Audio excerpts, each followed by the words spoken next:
Hey everybody, this is a quick video in case you have a Hoover brand dryer and you are wondering, and you're getting an E4 error and you're wondering what is this E4 error and how do I get rid of it?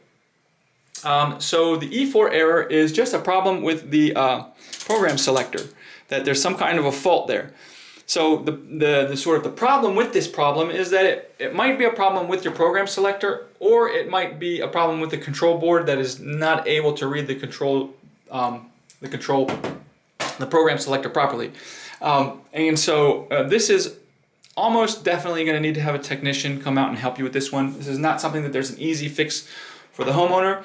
However, with these electronic issues, before calling a technician, I always recommend, just like with a computer that's acting up, to just do a hard restart on it.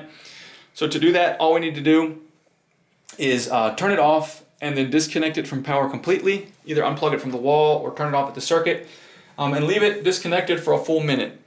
After that, we can plug it back in, turn it back on, and see if the error doesn't come back. So anyways, hope this video helped you. Thanks a lot for watching. Have a great day.